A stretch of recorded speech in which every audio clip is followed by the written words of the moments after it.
Hey guys, Brian Snyder, the Rooster XF here. I have to redo some footage, so this is my review of the Cub Cadet Stage 3 26-inch snowblower. So my video earlier just didn't pan out. My camera kept turning on and off. Anyways, so this is a Stage 3 26-inch. I just actually used it in the video prior. I hadn't used it at all, and then I went out and used it. I have some of that footage of me actually using it that I'll go over in a bit. So anyways, I'm gonna hold in the left wheel lock and get this thing out here. It's actually fairly light for as big as it is, and when I say big, I thought it was gonna be a little bit bigger, so I'm kind of happy with that it's mid-range. First off, quick feelings about the unit itself. I hear mixed comments online, videos that it gets stopped up all the time. I had no issues with this thing. You'll see the footage. I'll have it in a time lapse, probably sped up 50 times or 20 times. It chewed through everything. It chewed through the wet snow. It chewed through the light fluffy snow. It chewed through literally everything. I didn't have to use this tool at all. So we'll start there. Start on the front end. Again, it's a Stage 3 26-inch 3-auger system. That's why it's a Stage 3. Auger 1, 2, auger 3, 4, and then in the chute itself is the third, which makes it the Stage 3. So this breaks everything down and it brings it in from the sides, and then it chews through back in there and shoots it up out.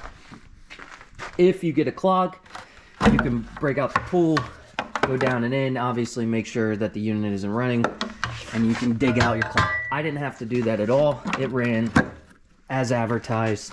I know a lot of guys will actually spray silicone spray in there before and after, which is great. I actually have that silicone spray. I did not use it, but that's not a bad idea, you know, and especially if it starts to rust. What I should probably do is clean the snow off. That will help make sure that it's not going to rust. I have a little bit of buildup there, but other than that, that's not what we're doing the video about. ADHD at its finest. So coming onto the right side of the unit, my hardware store actually gave us an unbelievable deal. I think MSRP is $1,900 and we paid about $1,200. So you have the electric start. Either they didn't give me the power cord that was supposed to come with the unit, or it doesn't actually come with one, which would be surprising. But right here is where you would plug the extension cord in. It's very specific with the rating. It needs to be like less than 15 feet. I even read like 8 feet, and no more than 16 gauge. They recommend 14. But if you have it hooked up to power, you've got to make sure you have the right extension cord, or you could fry the starter. You hold in the button, it fires right up. Moving on over to everything starting wise, we'll just go over that. So right here is the primer. It gives you the directions on what to do. There's a little panel here. It says press it 3 times, prime it. Make sure your key is in place. This key, if you lose this, it will not start. It does come with an extra key, so it has to be all the way in. It's also a quick emergency shutoff if you pull the key out. A lot of guys are drilling a hole in this, in the center, and then they'll tie off somewhere on the unit. So if it does pop out for some god-awful reason, you don't lose it in the snow, or say you got to quick pull it because it's not shutting off and you're about to damage something running the unit, you can pop it out, and it would just hang there then in theory. This is your choke here, okay? And your choke is open when it's all the way to the left. Once you let the system warm up, then you can slide your lever all the way over to the left before you actually get out there and start blowing. Trying to find a good angle here. So turtle, rabbit, you start at somewhere 1/2 to 3/4, and you have to make sure that your choke is all the way open. Let it warm up for a minute, and then you can turn it all the way to the right and close it off, and it'll run fine. That pretty much handles all the starting controls. You have your gas here. They recommend no more than 10% ethanol. And then you have your oil dipstick right here. One thing I do want to mention, a lot of these reviews didn't really talk about it, but you should check your oil in your snowblower before you start it for the first time.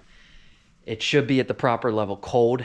Do not start it and warm it up, and check it. Make sure you check it. Some of the factories will ship with a little bit of oil in there. It's just a little bit to keep everything lubricated during the shipping process, whatnot. So you have to make sure you check it. Mine was at the proper level. I was able to fire it up and get it to where it's at now when I delivered it to my house yesterday. Your pull start is right here, so in theory, once you have everything set up, and I'm going to turn it back to stop because I'm not starting it. Once you prime it 3 times, have your choke open, your safety key is pushed in, which means it's engaged. Pulling it out disengages it. Everything's ready to go. You pull start, it should fire right up, and then let it warm up, and then you can push your lever all the way over to the rabbit, so full throttle, and then you can run your auger and everything will run well. If it doesn't run well and it shuts off on you, it didn't warm up enough. So you might have to leave your choke open a little bit until it warms up, and then you can close the choke over to the right and go, you know, full throttle again. With that being said, the unit does have LED lights. It seems like they're pretty bright. I was messing around with them last night. There is no on and off. They're always running because when the unit's running itself, there's no battery. They're just on. So that's great. Moving on to the controls up here. So we have our heat control, which I always turn it off. I actually just had it on still. Off is this symbol, on is down here. The whole handlebars warm up. I had very thick ice fishing gloves on and I was still able to feel it. My hands were fine. So that is a nice little addition to the unit to have the heated handlebars. My wife Sarah will most likely be running this unit too. So she has that issue where her fingers and toes get very cold very easy. Even during the summer months they turn white. So she's a happy camper having the heated handlebars. This is your acceleration right here. So if you have to hold this down, you're not going to be able to lock it in place. And your gears 1, 2, 3, 4, 5, 6 forward, reverse 1, reverse 2. You know, when you're in a tight space like this, the lower gears are recommended 1 or 2. I wouldn't go higher than 2. Even reverse 1 is very slow. When you're out there actually using the unit, I was bumping right to reverse 2. I know a lot of guys said they didn't even use reverse, but when you have a bad back like me, reverse is awesome, and it works just as advertised. But this is your chute control, the very top, so you can angle it up and down depending on what angle you're at grade, so you're not blowing it up into the air and it's blowing right back into the driveway. This is to actually turn your chute. The spinning knob, you don't have to bend over. It's right there for someone my height. I'm 5, 6, 7, or 8, somewhere in there. It's a perfect height for me, and it does spin real easy. So that was great having that right there. You could be running the acceleration and with your left hand reach down and change your degree. So that was great about this unit. We also have the auger control, which when you are accelerating, the auger control will stay down. One thing I want to say is when we fired it up yesterday, when we first got it back, the augers were spinning by themselves without this even down. And after a quick look, when they built this, I think it was probably my local hardware store, but the auger cable right here was actually behind the chute spindle. So I had to take out this cotter pin, pull this out. It was pretty quick and easy. There's 2 washers there, and slide the cable over because it was putting pressure down here. Hopefully the cable's fine. Everything seemed to work today. But I'm going to call them, let them know I didn't have the electric cord and that was actually built wrong, just in case something happens. It's not a bad idea to just mention it to them. So, you know, it's a great machine. I really enjoyed running this. The gears and everything, it seemed to go fairly fast. I was surprised at how fast it went. It gets up to 13 horsepower. It is a 357cc engine. Down here you do have the levers to actually steer. This is right control for the wheel unlocks, and left control right here. So if you actually have the unit off, it's hard to spin the unit itself. You can hold in the right and it'll unlock that right tire, and then it makes it really easy to spin. Same with the left. And then if you hold both in, obviously you can spin it either way. I do want to say also, they have some really meaty tires on here. I forget the actual size, but you'll see in the video where I'm actually running the unit itself in the lower gears, because I was on an incline. We live on a pretty sizable hill. At the end of the driveway, it really starts to get into a steep grade.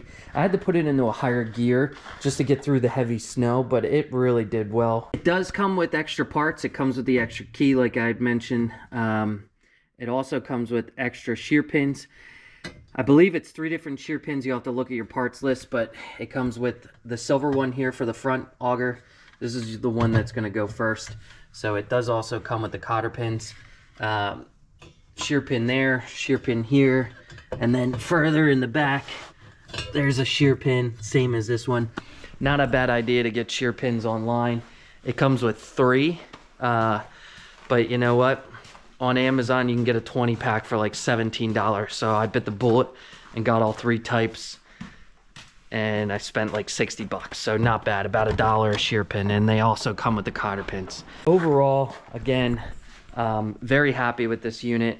A lot of guys spray the silicone spray in there if you're dealing with a lot of clogs. I didn't have that issue. I thought the acceleration was great. It didn't bog down at all on me. It fired up pretty much right away. I didn't really prime it correct the first time. You'll see that in the video.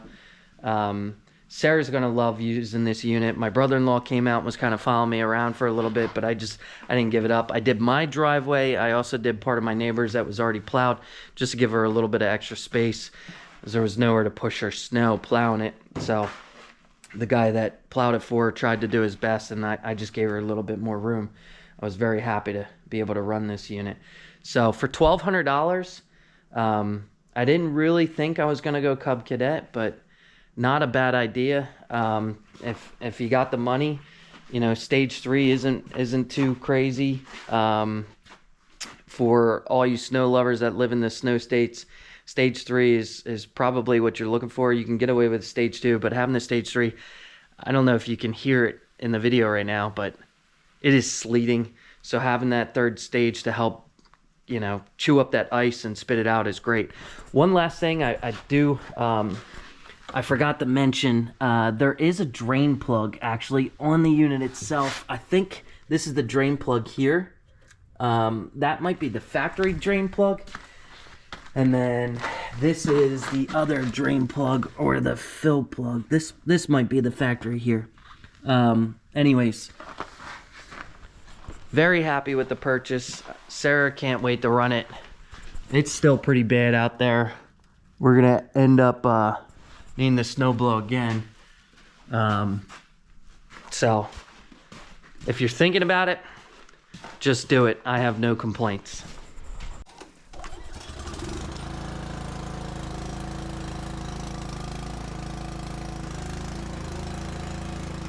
The exhaust is right there.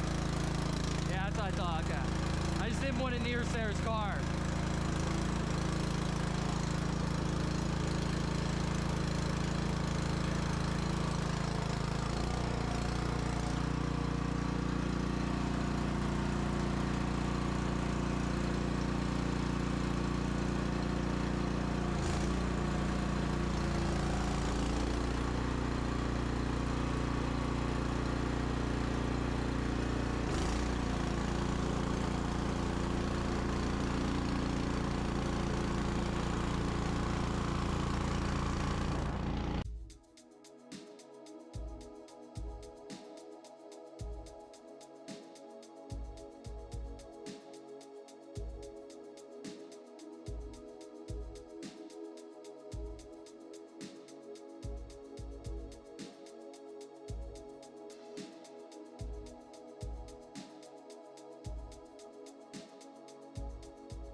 All right, guys.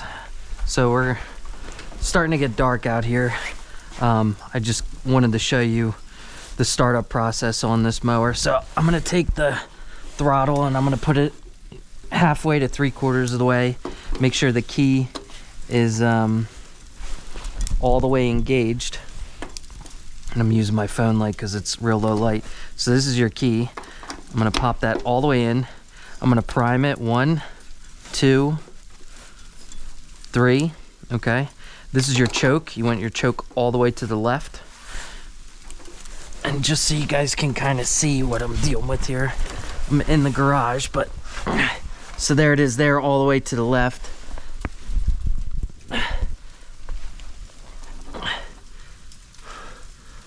I'm gonna slide it 3/4 of the way, let it warm up. Get some of this ice off of there. There we go. Okay. And then all we're gonna do is come over here and we're gonna pull it. Fired right up. Barely even pulled that.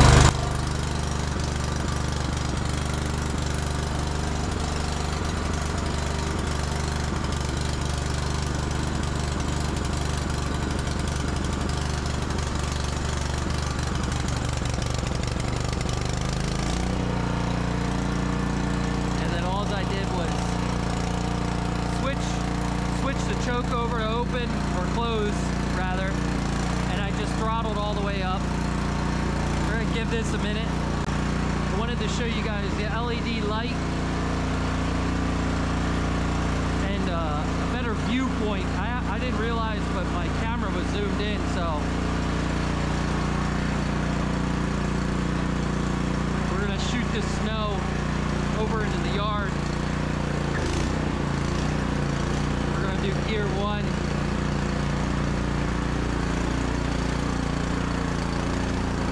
So this is sleet, mostly sleet.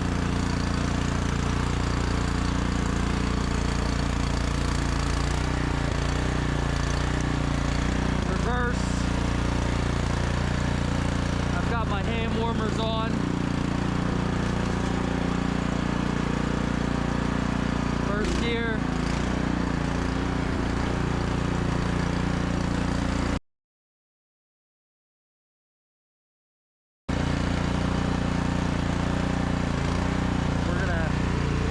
In the right here while I accelerate, and it'll turn us real nice and easy. You can hand control the chute, which is great. One hand.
So I just had it out again. Trying to get some proper lighting out here.